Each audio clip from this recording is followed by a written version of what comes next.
Good morning, Jerusalem. Today we'll be working with uh, the last unit in which we're dealing with the struggles for love. But let's have a word of prayer. Dear Jesus, thank you for being a speaking God. Thank you for the scriptures that help me follow you in obedience. Speak, your servant is listening. Amen.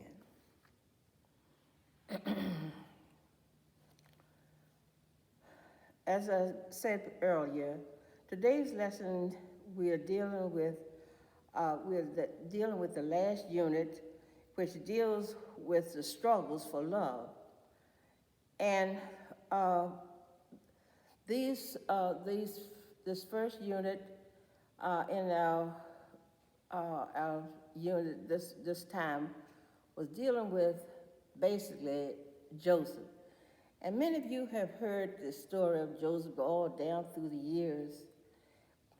But today, we are looking at God's plans being revealed.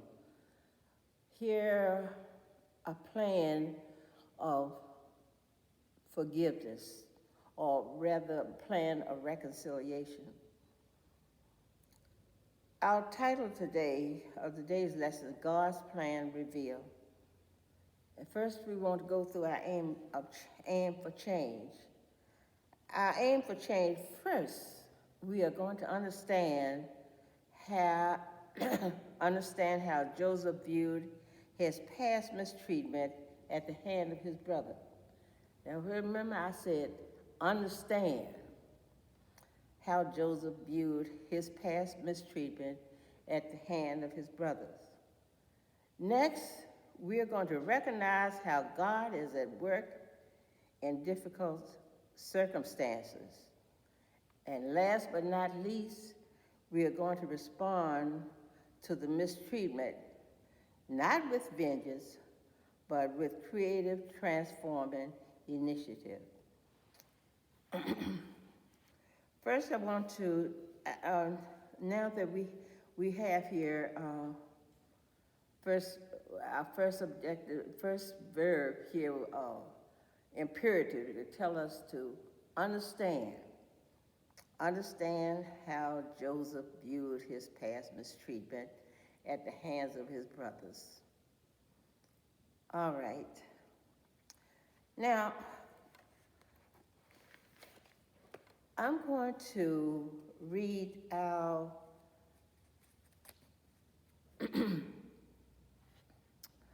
first I want to summarize the unit itself.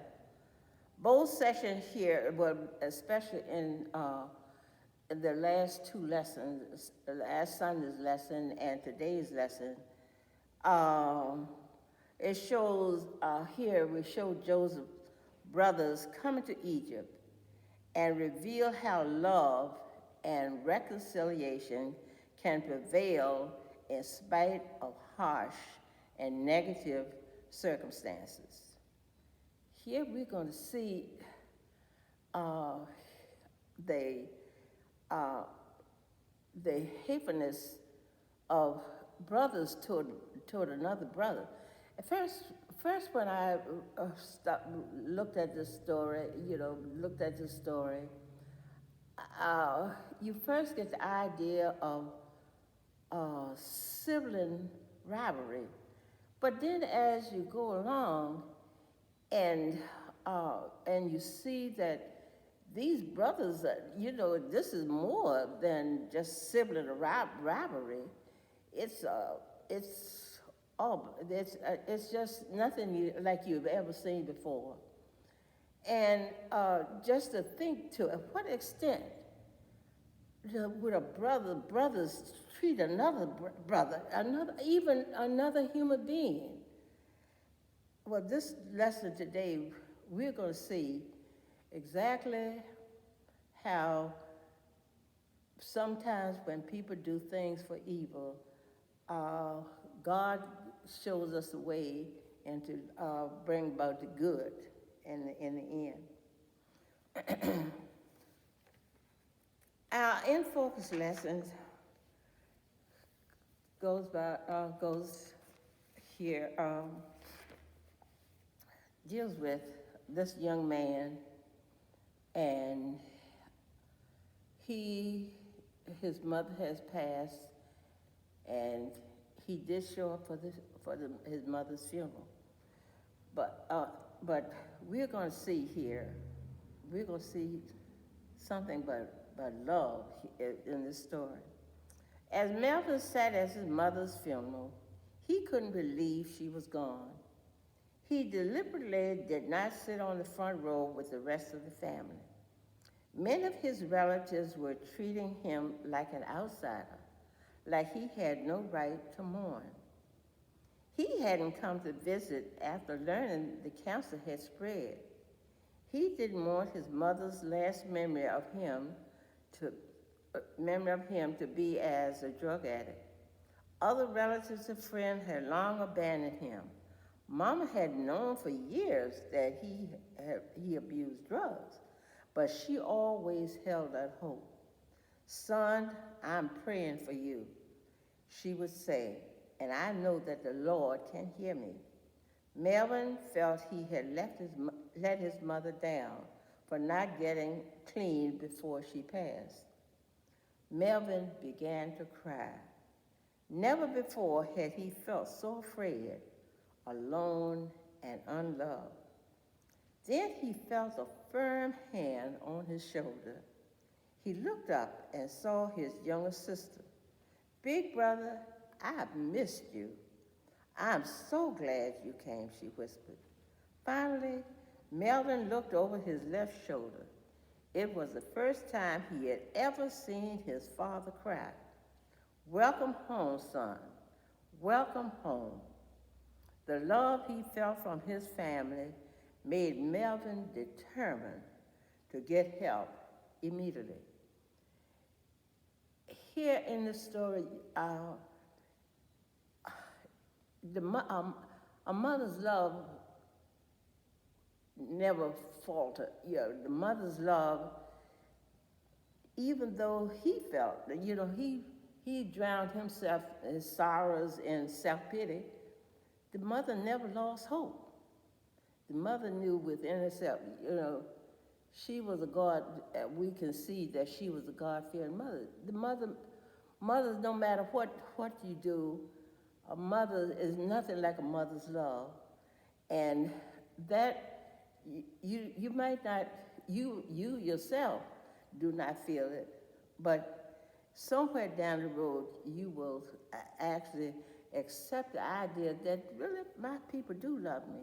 And then, only thing it did this particular day, at the mother's funeral, it took that sister to put her hands on his shoulder, and that in there made him realize that he was still loved, no matter what and this made him more determined that he was going to set up a better relationship there was something in this, and that God, that mother's prayer had been answered. He did not get that to see her before she passed away, but I bet in her heart she knew that he was a changed man. So after that, this you have witnessed here a great story of forgiveness here. And that's what we need to do. That's the godly thing that we need to do.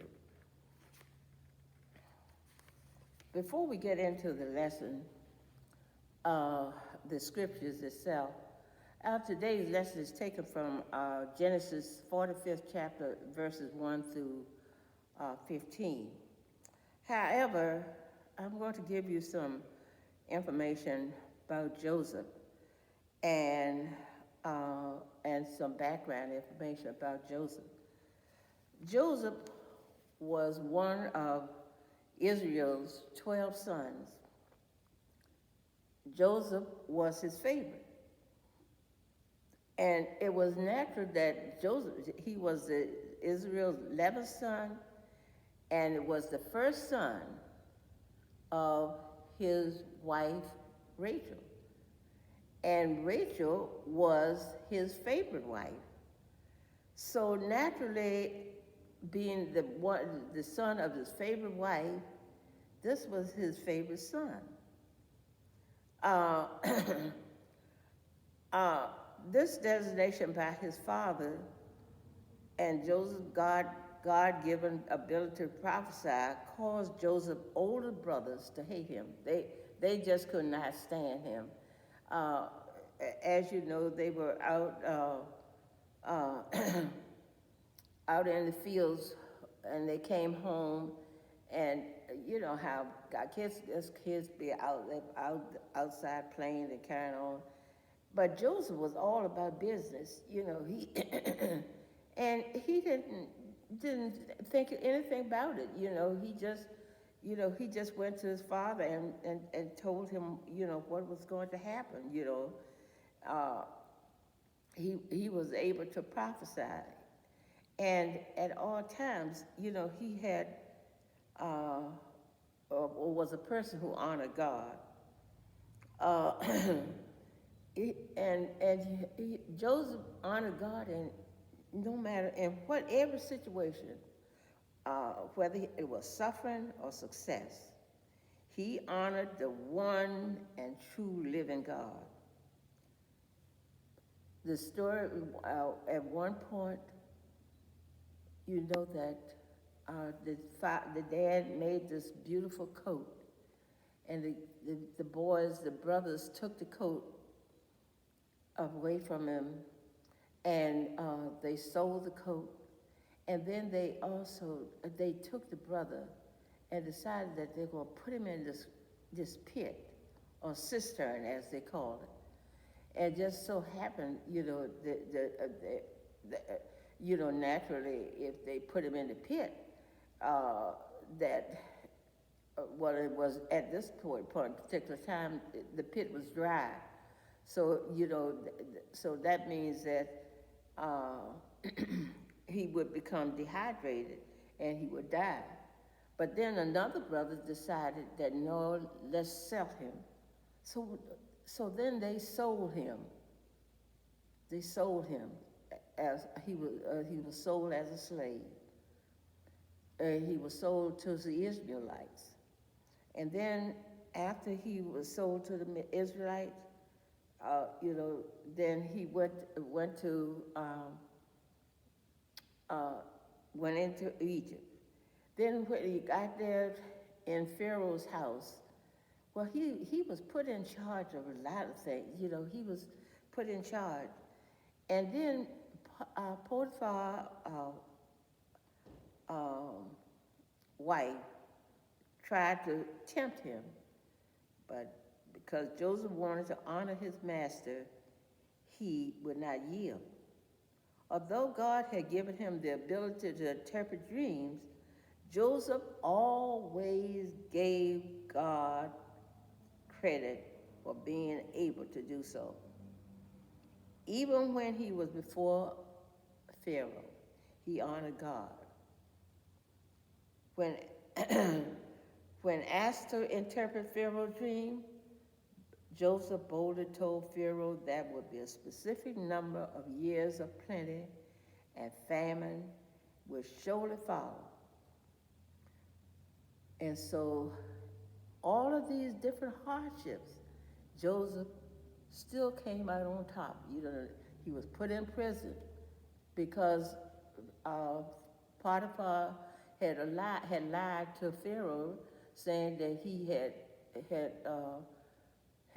tempted her, you know. And so all of these things happened to Joseph, and he still came out on top. But here we see that this lets us know that everybody in life has a gift, a spiritual gift. Everybody has something. You know, people just have different gifts. And here, uh, Joseph's gift was being able to interpret dreams. And all of these things that happened, everything that Joseph had prophesied did happen in time.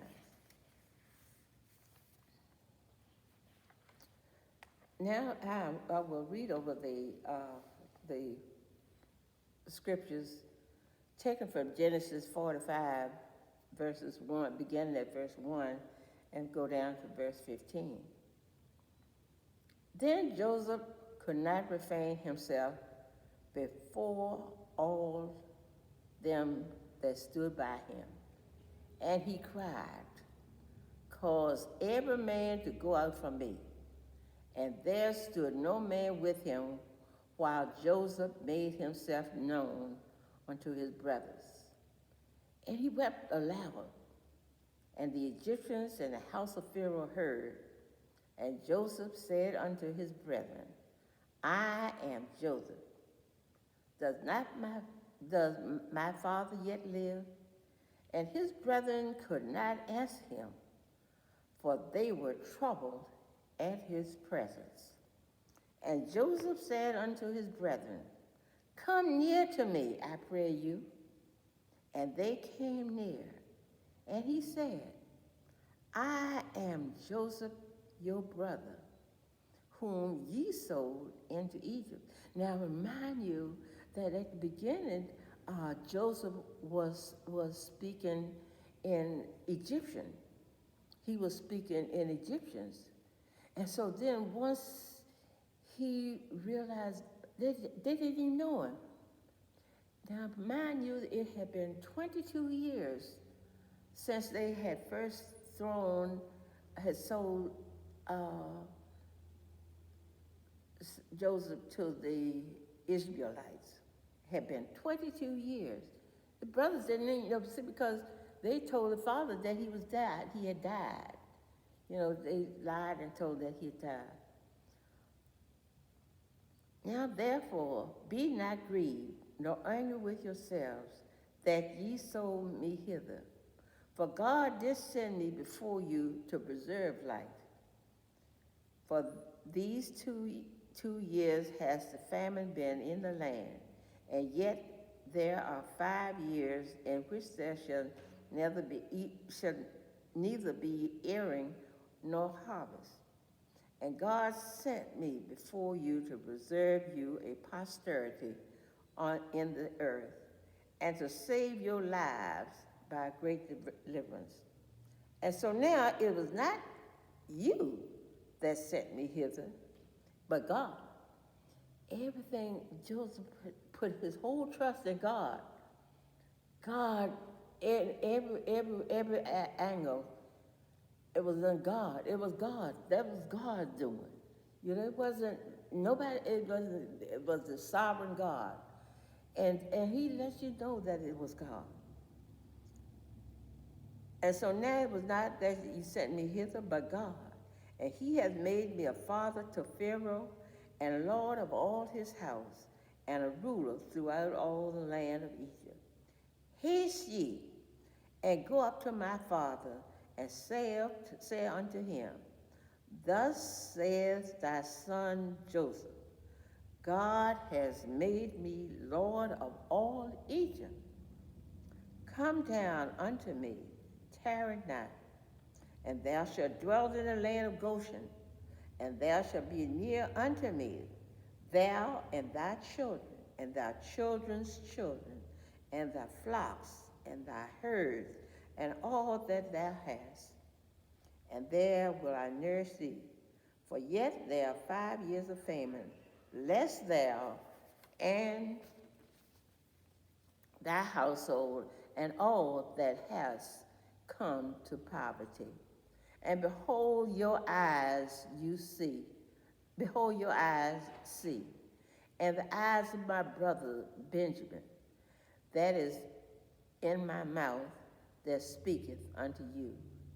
And ye shall tell my father of all my glory in Egypt, and of all that ye have seen, and ye shall haste and bring down my father hither. And he fell upon his brother Benjamin's neck and wept, and Benjamin wept upon his neck. Moreover, he kissed all of his brethren and wept upon them. And after that, his brethren talked with him. Now, in the very first section of this lesson, we see that Joseph makes himself known to his brothers. For a while, he could not quite control his emotions. At this point, in verses 1 to 8, he tells his brother who he really is. His brothers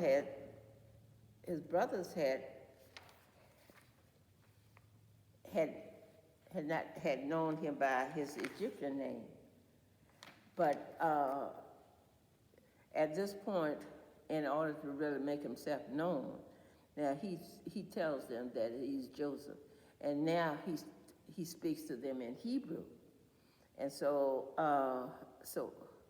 can you imagine what the brothers must have felt at this point? Oh my gosh, how dismayed they might have been, and the only thing that they were thinking about, oh my gosh, I can imagine, in a situation like this, oh, he's gonna be out to get us, oh my God. I can just imagine, but Joseph is bigger than that.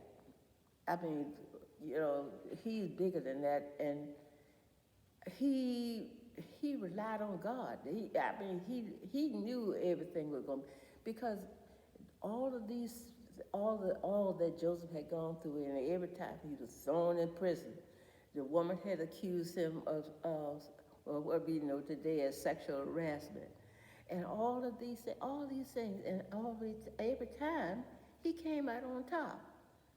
He had been thrown in prison. Then he was able to interpret dreams, and then then he was able to. Pharaoh then had him come there to interpret his dream, and then Pharaoh put him second in charge. But who is this working in Joseph? This is God. This is God working in this young man. Joseph here in these first 8 verses shows them of God's sovereignty. He understands that whatever they try to do for evil, God meant for good, and a lot of good came out of it. He doesn't want them to be grieving. He should be the one who should be grieving and should be angry and upset for their selling him. But he's more concerned about them. Please do not. I don't want you to grieve or be angry with yourself.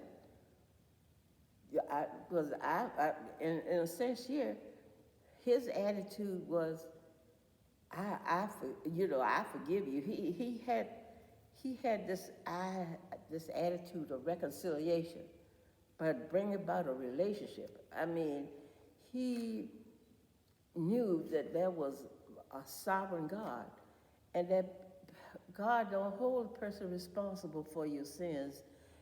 As long as you decide to repent for what you've done, God does not hold that against you. And so therefore, Joseph, all of this was a working, God working through Joseph.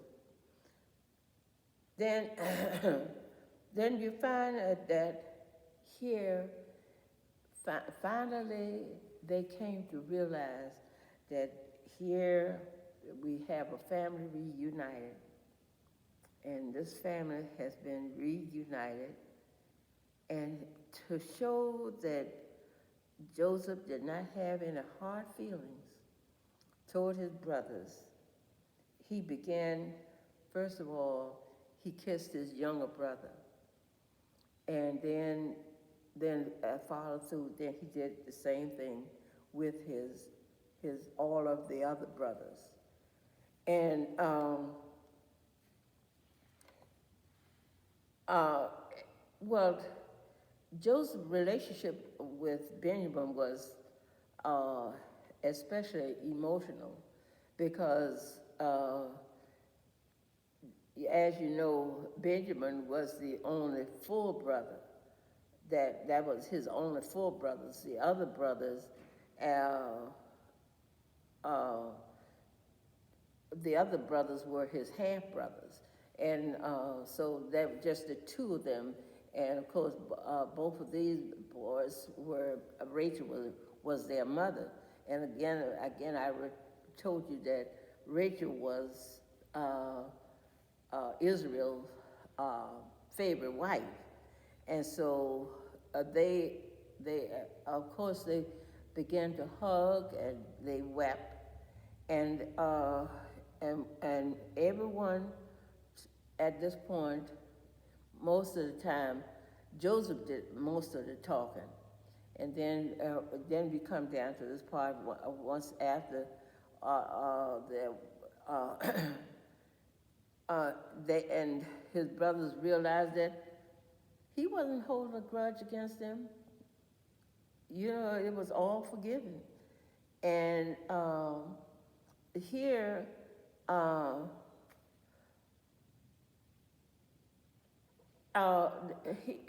Here at this point, Joseph knew within himself what God had done for all of them, and whatever that they were going to be doing, what would be done in the future. Uh, he shows compassion toward his brothers, and of course, you know, you have a hurt. You can't help but feel hurt. But he doesn't hold that against them, though.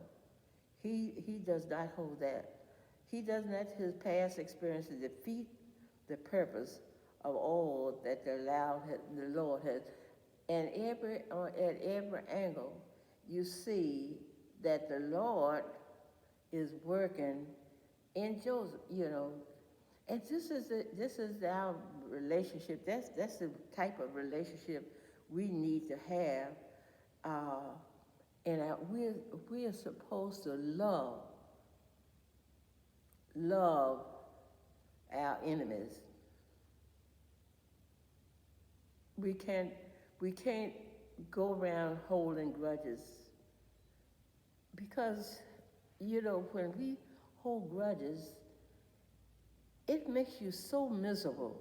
It just makes your whole life miserable, and when you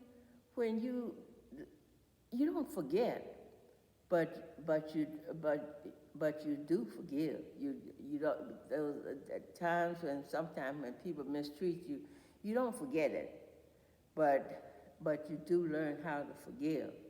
And today's lesson, this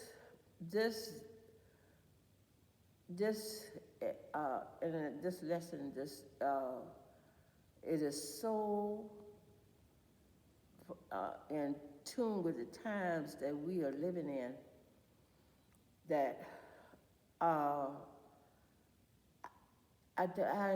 don't see how the people, you know, especially in our government, how people can live with the things that they say and do to people, and not feel, you know, just I just can't imagine that the people don't have any feelings for people, you know, just don't have. The The other day, I cried when they came down to that verdict on those young men who uh, had killed that young lady. I mean, they didn't even mention that lady's name. Didn't even, I mean, like she was not even a person. How can you be so cruel? How can you be so cruel? And people don't feel anything. It's, I'm telling you, this is a cruel world we're living in today. I would like you to make sure uh, that we read our liberating lesson. Philippians 4:11 tells us that in whatever state we find ourselves, we must be content. In other words, we must accept that the situation will be resolved because God is there and worthy of our praise. He has a plan and a purpose in everything. He allows us to go through whether we understand his plan or not. We must never forget that God is all we need. And I think about it, I question it, with this pandemic, this situation. I said, this is God, this is God. And then sometimes you don't know would God allow this to happen to us. But after all, it is still God. The tragedies happen all around us. Too many youth are dying, oh my Lord, and injured due to guns, gangs, gun violence, substance abuse, bullying, and even suicide. Our first instinct is to ask why. While we must be active in our communities to help recognize and combat these issues, we must also realize that God is helping us and speaking even in the midst of these circumstances. It may appear as though the enemy is having his way, but we can be assured that God's plan is being fulfilled for his perfect purpose.